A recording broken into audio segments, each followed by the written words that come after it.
on a very general manner, but because of the lack of legislation, you will not be able to hold any company accountable for how they are operating. We need to enact a law. I will plead that as the maker of the statement himself is a leader in this house, I will encourage him to follow this issue up, and then let's see how we can have an interministerial committee set up and for us to begin a national dialogue on CSR. Again, one thing we can do to promote CSR is to grant tax incentives, Mr. Speaker, to companies that are operating ethically. The tax incentives will become a way of getting many more people into the ecosystem that beyond just making profit out of operating in Ghana, they can also contribute to building schools or embarking on corporate social responsibilities that will positively impact this country. We earlier discussed the issue of flooding, Mr. Speaker. In conclusion, these issues of flooding cannot only be a governmental issue.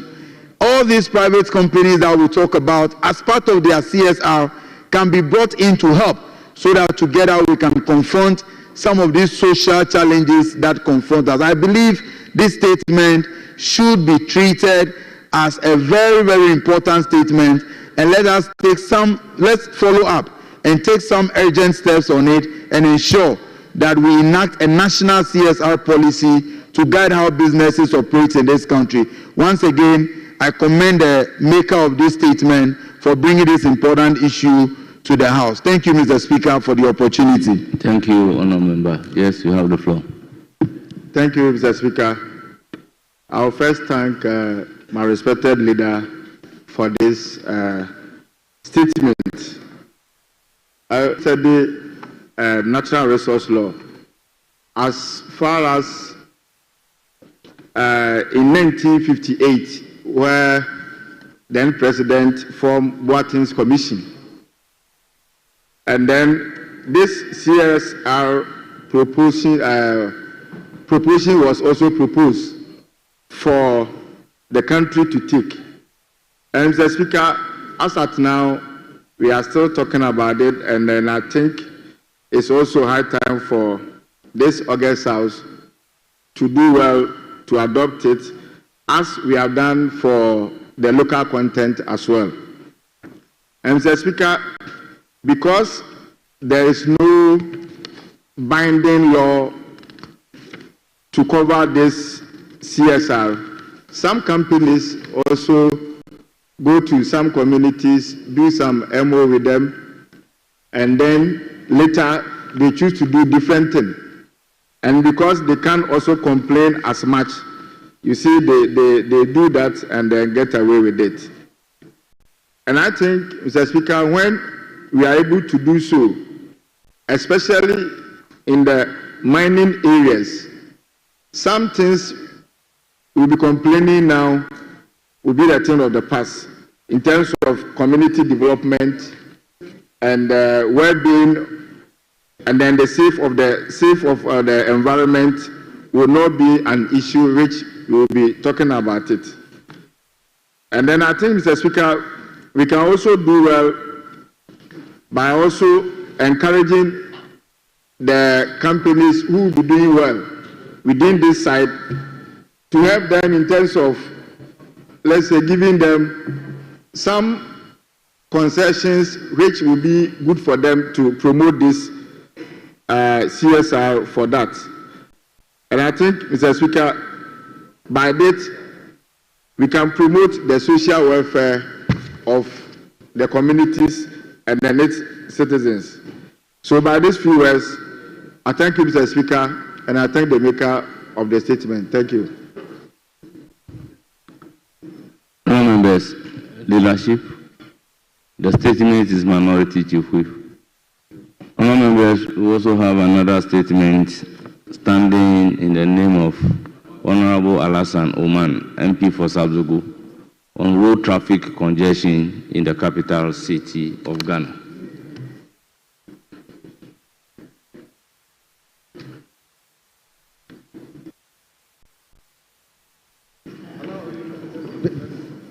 Mr. Speaker, the other member is not.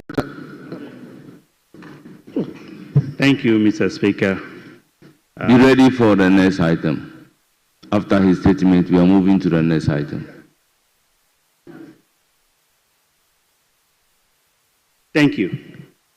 Mr. Speaker, I'm honored to address the August House on the pressing issues of road traffic congestion in Ghana's capital cities, particularly Accra and Kumasi. Road networks are vital for daily activities, including commuting to work, markets, and places of worship. However, congestion has become a major social or socio-economic and environmental challenges demanding attention. Despite efforts by successive governments to construct and expand roads, progress has stagnated over the past 8 years. Daily, thousands of Ghanaians endure long hours in traffic, wasting valuable time and productivity.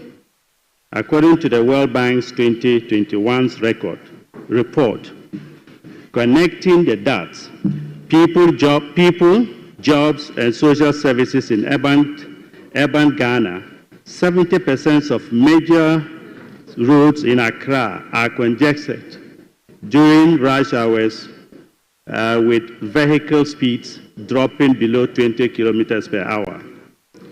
The Ghana Statistical Service also notes that Accra population has grown by 35% over the past 2 decades. While road infrastructure has remained largely unchanged, the World Bank estimates that Ghana loses approximately $200 million annually due to congestions, stemming from lost productivity, excessive fuel consumption, and delayed business operations. Beyond economic losses, congestion poses serious health and environmental risk. The Environmental Protection Agency 2022 report highlights that vehicle emissions account for 70% of urban air pollution, contributing to respiratory and cardiovascular diseases. Additionally, the mental toll of prolonged traffic exposure leads to stress, frustrations, and a decline in quality of life. Causes of congestions. Several factors contribute to the worsening traffic situation. 1, rapid urbanization and vehicle ownership. Urban population have surged from 50% in 2000 to 58% today, with Accra alone housing over 5 million people. The Driver and Vehicle Licenses Authority, DVL, reports over 3 million registered vehicles, 70% of which are concentrated in Accra and Kumasi. Poor road infrastructure. Many roads are narrow, poorly maintained, and lack proper intersections, flyovers, and dedicated lanes for buses and cyclists. The absence of a functional bus rapid transit system exacerbates the problem. 3, inefficient public transport. Over 60% of commuters rely on informal transport services like trotros and taxis, which operate without schedule or designated stops, contributing to disorder and congestion. 4, weak traffic management, reckless driving, illegal parking, and poor enforcement of traffic regulations further worsen congestion. Proposed solutions. To address this crisis, a multifaceted approach is required.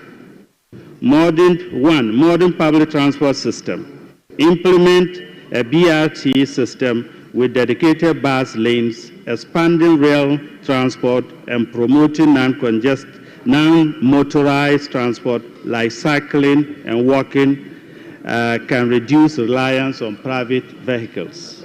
2, light rail transit. often referred to as modern trainway or light metro. It is an urban transportation system that uses electrical-powered rail-guided vehicles, typically operating on dedicated tracks at ground level on electrical structures or tunnels, which makes them environmental friendly. Upgrading road infrastructure, expanding high traffic corridors, constructing flyovers, underpasses, and alternative routes, and integrating pedestrian-friendly walkways, cycling lanes are essential. Smart traffic management, adopting AI-based technologies such as intelligent traffic lights, real-time monitoring, and automated ticketing system can improve traffic flow and penalize offenders. Strict enforcement of traffic laws, enforcing parking regulations, penalizing reckless driving, and implementing congestion pricing for high traffic zones during peak hours can instill discipline among road users.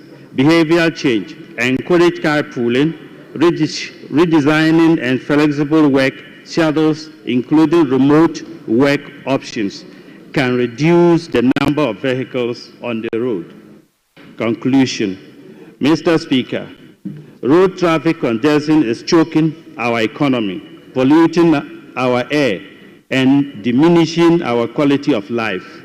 Addressing this issue requires collective action from policymakers, engineers, businesses, and commuters. By investing in modern transport system, upgrading infrastructure, and enforcing traffic laws, we can build a fast, safe, and efficient transport system.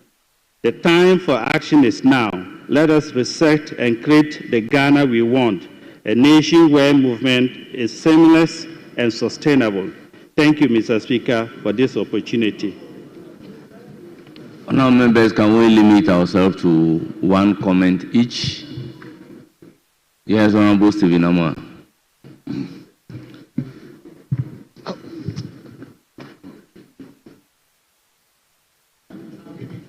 Very well. OPK, you have the floor. Thank you very much, the Speaker, for the opportunity to contribute to this very important statement on road traffic congestion, especially in the capital, Accra. The Speaker,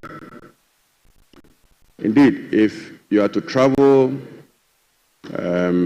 especially in the central business district of Accra, for a distance that will take you less than 10 minutes, you would be spending over 1 hour, 2 hours trying to get to your destination. Sometimes I wonder, persons who work at Ghana Cocoa Board, how they are able to get to their offices. I mean, the traffic there alone, Mr. Speaker, is quite worrying. So I'm happy that this thing has come to the attention of the House. And Mr. Speaker, we all know the reasons. I mean, the over-reliance on our road transport system is a major cause of this road traffic congestions. I mean, poor urban planning, inadequate traffic management systems, encroachment and street trading. In fact, in the central business district, persons who engage in petty trading, who have taken over the streets of Accra, are contributing largely to the traffic congestion that we experience in our country. Mr. Speaker, successive governments have done their bit. With respect to road infrastructure expansions, we all saw the Pokwasi interchange, which is a 4-tier interchange and the first of its kind in West Africa.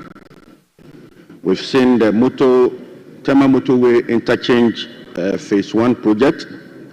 We've seen the Obechebi Lamte interchange phase 1 and phase 2, which is currently ongoing. And of course, the Tamale interchange. All these road constructions are aimed at ensuring that the congestion that we see on our roads are controlled. And one key thing that, Mr. Speaker, for me, I think we should be doing as a country is that a lot of the people who do business or who work in the central business or business districts of Accra live outside the areas, probably due to the high cost of renting in Accra. But if within the capitals, I mean, you monitor what is going on, you see that you'd have, let's say, 2 acres of land with just a 4-bedroom accommodation belonging to the state. Mr. Speaker, the time has come for the state to consider building high-rising buildings in the central business district so that workers can get these buildings to rent at an affordable rate to ease the congestion on our roads. I mean, if the person lives nearby, 10 minutes drive, 5 minutes walk to his work site, he can even go to office with a bicycle. Now, in Parliament, we have seen that Parliament has introduced electronic bicycles and all of that.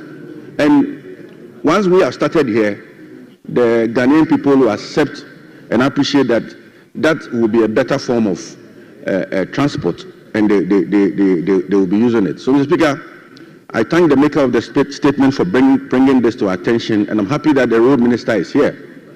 There's a need to do more. There's a need to construct more roads to ease the pressure in Accra. Thank you very much, Mr. Speaker, for the opportunity to contribute to the statement.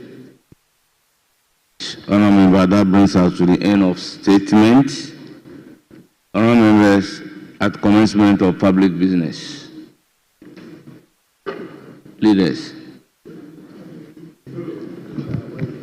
Mr. Speaker, we want to take item 18 on today's order paper at page 5. The minister is not around, so road minister is here, so I've discussed with my colleague so that the road minister will move the motion on behalf of the sector minister. Yes, Minority Chief Whip. Speaker, you see my colleagues, I always cooperate with them. And yet, I always cooperate with them. That's fine. For the road minister to stand instead of the local government minister. Yesterday, Honorable Ahmed was here. He was here for a very long period. Unfortunately, our time was taken by the financial bill, so we're unable to do it. What I would say is that, yes, we are going electronic. Your report has been uploaded here. I can see it. But Speaker, we need just few copies to complement what we have on the system.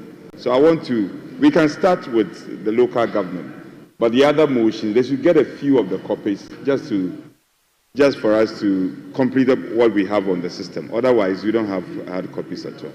So he can proceed. Clerk, let the committee also give us. The committee class should give us few copies of the reports. He should try and he should work closely with me. He should give me a chronology of the motions so that we can all get ready. Give me first 5 so that we get carried along. If you mention them on the spur of the moment, we don't get moved along. So the first 5 and then we can move. Honorable Deputy Minority Leader, take note. He wants the first 5 motions that will be taken. The report on the first 5 motions. Very well, Mr. Speaker. For now, Honorable Minister responsible for roads and highways, you may move the motion numbered 18. Mr. Speaker, I thank you for the opportunity, and I want to thank my colleagues from both sides for this kind gesture. Mr. Speaker, I rise to move that this Honourable House approves the sum of 4,446,455 Ghana cedi for the services of the Ministry of Local Government, Chieftaincy and Religious Affairs for the year ending 31st December 2025. Mr. Speaker, this amount is expected to help the ministry deal with all the issues, the coordinated activities at our local assemblies, at the regional coordinating councils, manage entities that work on waste disposal in our communities, and many other initiatives that the ministry has outlined as part of the 2025 fiscal year. Mr. Speaker, I so move. Thank you very much. Motion moved. Any seconder? Thank you, Mr. Speaker. I rise to second the motion that this House approves the sum of 4,044,356,455 Ghana cedis for the services of the Ministry of Local Government, Chieftaincy, Religious Affairs for the year ending 31st December 2025. Mr. Speaker, I want to, before I present the committee's report, I want to ask that the Hazard Department capture the entire report as having been read. Mr. Speaker, I want to just go straight to the concluding part. Aside the numerous issues that were raised at the committee level, the most critical one had to do with the issue of sanitation. In the budget, Mr. Speaker, committee members realize that the issue of sanitation is very critical in this country. Budgetary allocation for to cater for sanitation in the country was nothing to write home about. But at the end of the day, the committee was able to meet with the finance minister, and he made an assurance that before the appropriation is passed, an allocation, additional allocation was going to be made to cater for the issue of sanitation. So I want to therefore plead once again on behalf of the ministry that the finance minister will go by his assurance or promise and do the appropriating. Mr. Speaker, I so move. Thank you. Honourable members, motion moved and seconded, and it is for the consideration of the House. Yes, Honourable Former Minister.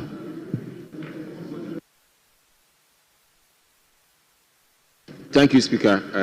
Mr. Speaker, I rise in support of the motion and the request for funding of 4,044,356,455 cedis for the Ministry of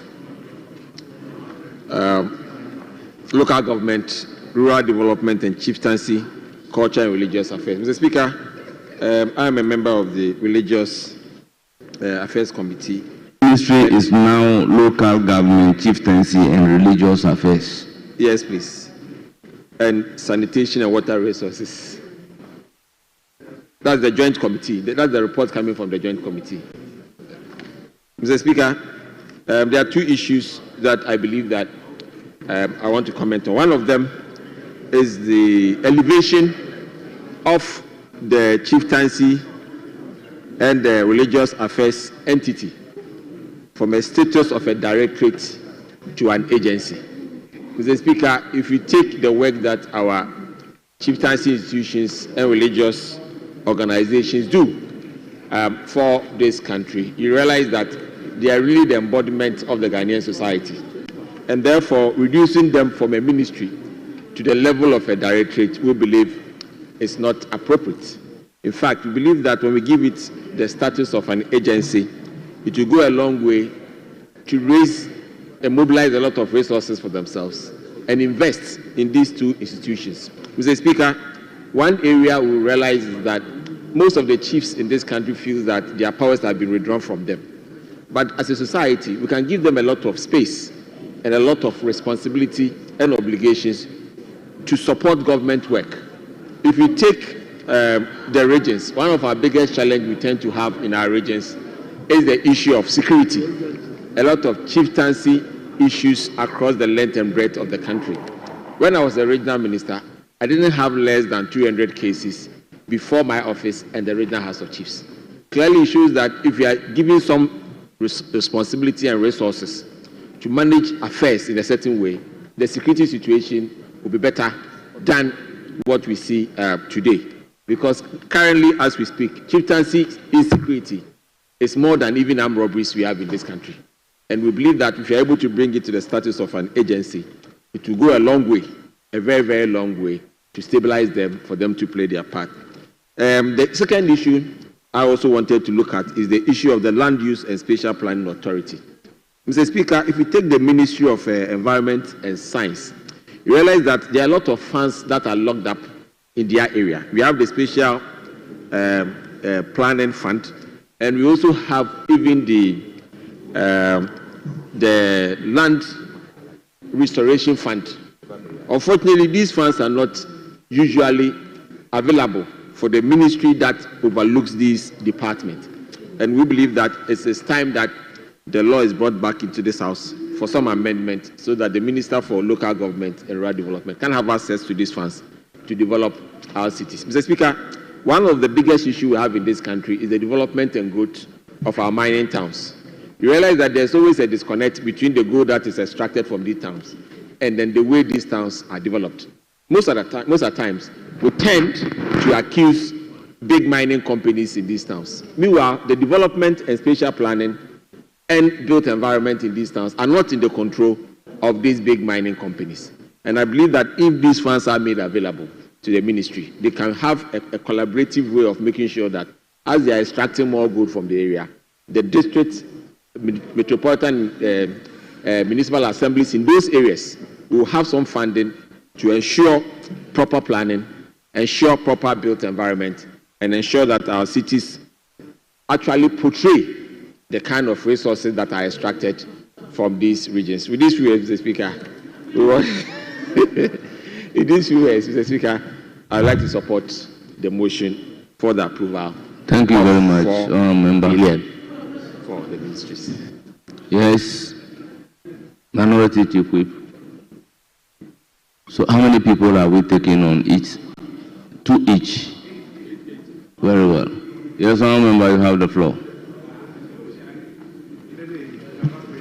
Thank you, Mr. Chairman, for giving me this opportunity to contribute to this motion.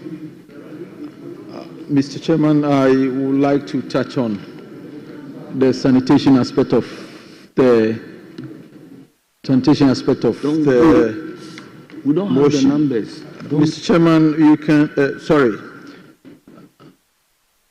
Mr. Speaker, you realize that under sanitation, it's very important for us because sanitation is a key to our economic recovery.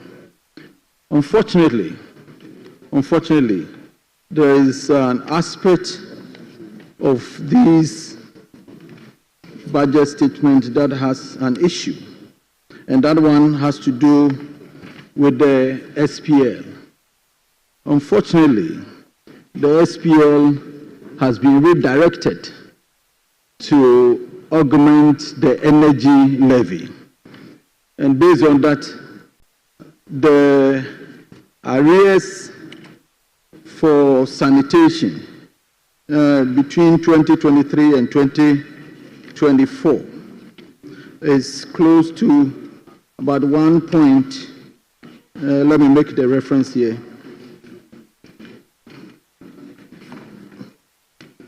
Yes, it's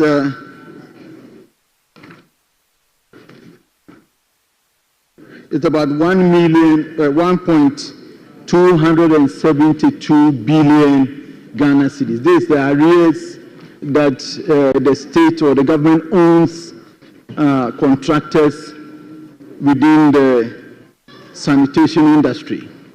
Unfortunately, the SPL, that is Sanitation and Pollution Levy, that is going to take care of these arrears, has been moved to energy levy. And for that matter, there is no dedicated fund for the sanitation industry. We had the opportunity to meet with the Minister of Finance to deliberate on why this levy has been moved to energy. He gave us the impression that it is a government policy. So unfortunately, there is nothing we can do about it. So we wanted to find out, if that is the case, how do we take care of the sanitation issues that we have here and the arrears of over 1.2 billion. He made us understand. He made us understand that there's going to be about 13 billion in this budget that is going to take care of arrears. And that's much. There's going to be part of it going to sanitation. Mr. Speaker, we all understand sanitation is a big issue in Ghana here, especially the big cities, Accra, Kumasi, and other big cities. So we want to appeal to the finance minister that if he's going to use part of the arrears budget to take care of the sanitation, we want to be assured that definitely they are going to use this money to take care of the arrears that are already in existence and those that we are going to generate now. So with these few words, I want to agree with the motion. Thank you, Mr. Speaker. Thank you very much, Honourable Member. Yes, Minority. Speaker, just some few observations. I wish my colleague was here, but it's okay. Speaker, let's get it that the development authorities have all been uploaded onto this ministry, the 3 development authorities. And so it comes in its wake a certain renewed concern, and we have to look at the budget provision, because what it means is that they will have to be given more oxygen in the prosecution of their works. Speaker, if you recall, last year, the collection of IGF by the assemblies was an issue where there was a concern as to whether it has to be centralized or it should be decentralized as the normal approach. I've tried to go through the report, if there will be some expression in terms of what the attitude of the ministry will be. Will it be a departure of what pertained last year? It's a concern, which I don't find any expressions in the report. But we can raise it with our colleague, and I'm sure he's also equally concerned about it. Speaker, the land use and spatial planning, they have a challenge. There is an act that had a dedicated funding in this regard. Unfortunately, structurally, the fund is supervised by the Ministry of Environment. As a result, the local government is having a difficulty in accessing that fund. So we may have to devise and navigate properly how the ministry can access that fund, because the act has been passed already, the fund has been established. Speaker, the Institute of Local Government, also we are told, I think last 2 weeks or so, the minister was in the House to answer a question relating to the bill of the Institute of Local Government. I hope there will be, the ministry will make some provision in ensuring that the bill is passed into an act as soon as possible. We all know how important the Local Government Institute is and the role it has played in defining our decentralization drive. We may have to bring, Honorable Road Minister, you have to listen, since you are standing instead, and then bring these matters before the minister to attach all the importance it deserves. Waste management. Speaker, over the years, it's been a challenge, and companies involved have come out in the public discourse, and there have been various allegations thrown about that officers employed by these companies are not paid appropriately. These matters have come up, and I hope the minister will want to take it up. Again, concerns about religious concerns and religious and chieftaincy matters have also been uploaded to the same ministry. So I hope these matters will be taken into consideration. Finally, we are told assembly members are going to be paid some allowance. And Speaker, you and I do know that they come under this ministry. I don't know if it is the case that in drafting the common fund formula, that consideration will be taken, or it is something that should come midstream budget preparation of the ministry. Maybe, I'm not sure, my good friend, the road minister, has some answers to it, but you have the answers. Maybe you should give us some answers on this. Having said that, I support the motion. I thank you.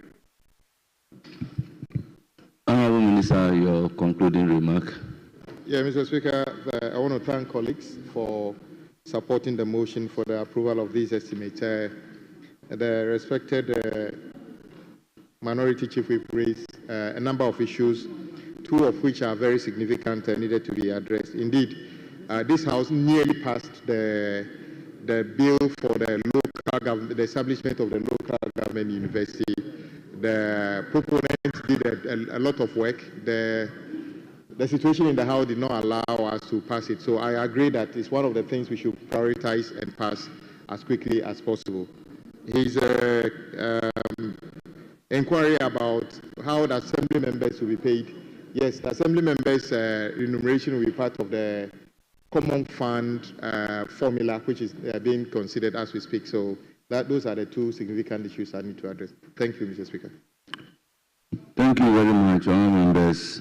At the conclusion of the debate, the question is, as many as are in favour say aye.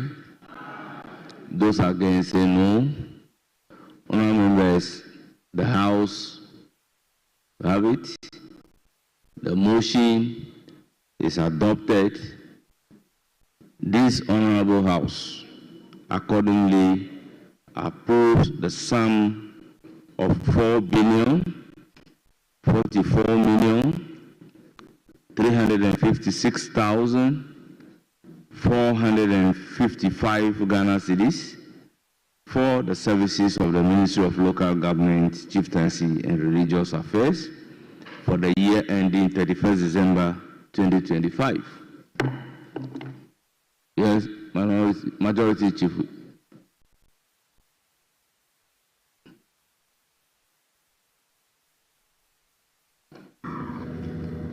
Mr. Speaker, we will take item 25 on today's order paper at page 7. The existing protocol is working, so we'll ask the road minister to move the motion. It is inherent in the first application I made, so. Honourable Minority Leader, the application is road minister. I will not object. They know I will not object. But I have cautioned him that he should give us the first five. Yes, priorities. And they should take note of your cooperation. They should take judicial notice of your cooperation. Yes, Speaker. Yes, Honourable Road Minister. Mr. Speaker, once again, I thank you for the opportunity and I acknowledge the cooperation of my colleagues. Mr. Speaker, I rise to move that this Honourable House approves the sum of 2,904,904,981 Ghana cedi for the services of the Ministry of Food and Agriculture for the year ending 31st December 2025. Mr. Speaker, these sums are intended to, amongst others, help the ministry coordinate their various activities in improvement of crop and livestock and the distribution of same to consumers, work with other agencies to improve irrigation in designated areas, and also to work towards improving agribusiness in our country.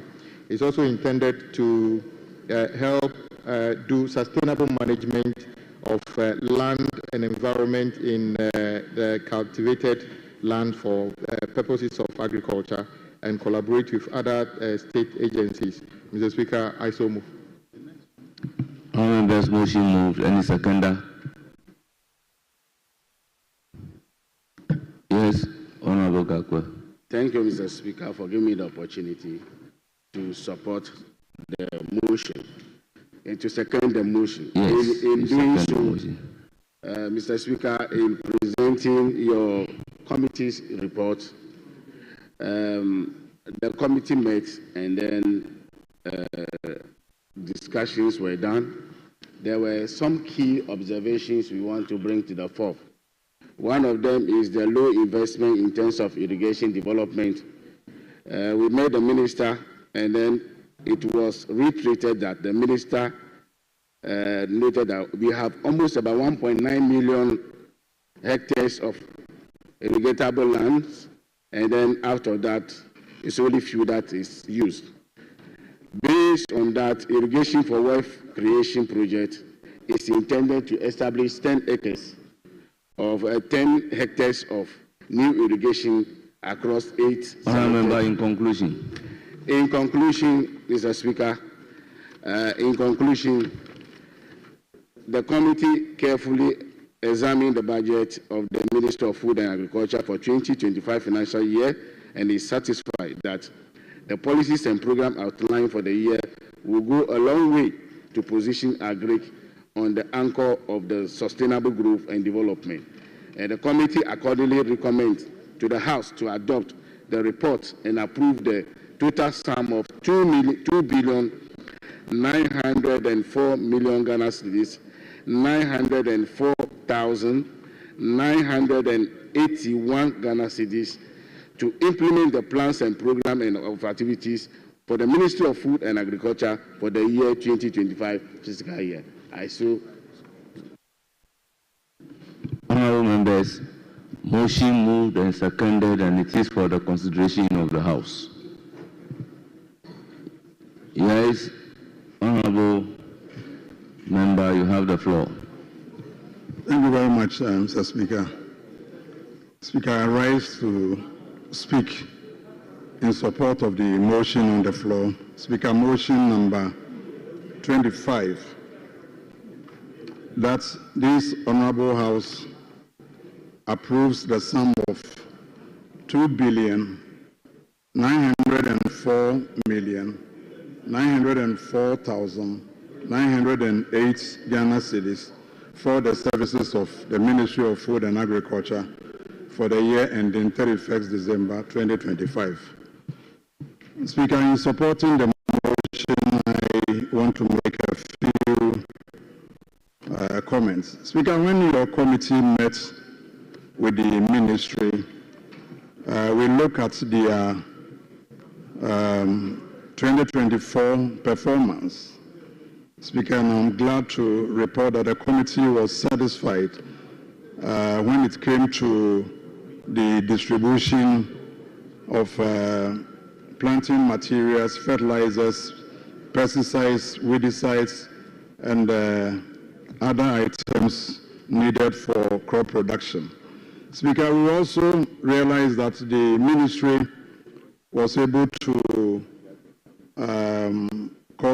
construct 69 warehouses, and 9 are ongoing, and we're also happy to learn from the ministry that electricity will be extended to the completed warehouses. Speaker, it may interest you to learn that the ministry is not only importing vaccines, and that last year, 2024, they were able to produce 2.1 million veterinary vaccines locally. Speaker, that is good news. We are, of course, going to create jobs for our youth. Speaker, we are also happy to learn that the ministry was able to support victims of the Akosombo dam spillage. Indeed, over 334,000 victims were supported. Speaker, the ministry also briefed the committee about the outlook for 2025. They're going to look at crop and livestock development program, production and productivity improvement, mechanization, irrigation, agricultural development, sustainable management. Speaker, these programs and activities, they are they are gargantuan, if I should borrow the word from the former special prosecutor. Speaker, and I'm wondering where the money is going to come from, because if you look at the allocation for the ministry, Speaker, it's only 2.9 billion, far lower than what was allocated for the ministry in 2024. And Mr. Speaker, donor contribution alone is 45% of this amount. So, Speaker, if you look at the programs outlined under mechanization alone, Speaker, they are going to establish 50 farmer service centers. They are going to establish modern irrigation systems under the 24-hour economy, and then they are also going to implement the irrigation for wealth creation to fully harness the country's irrigation potential. Speaker, so the budgetary allocation to the ministry is too small. Speaker, we made some observations, key ones. Speaker, the first one is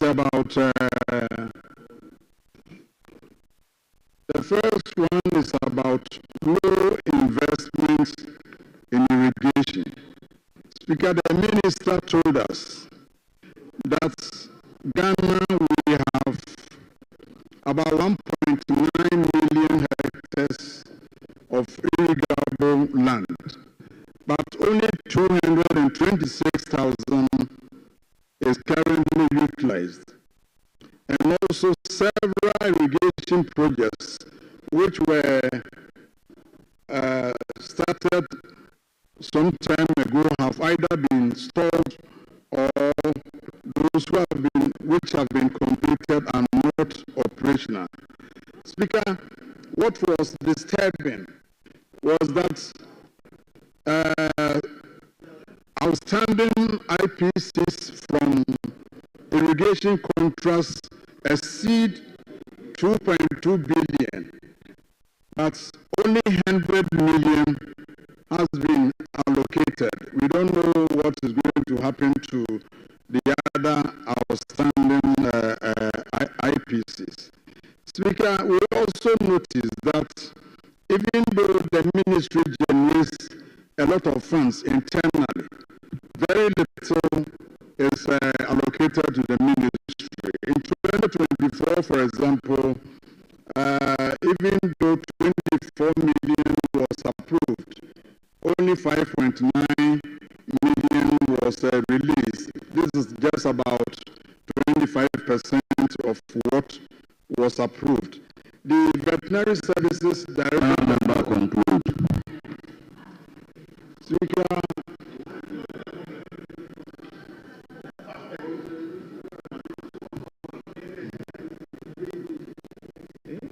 honourable members, please, the reports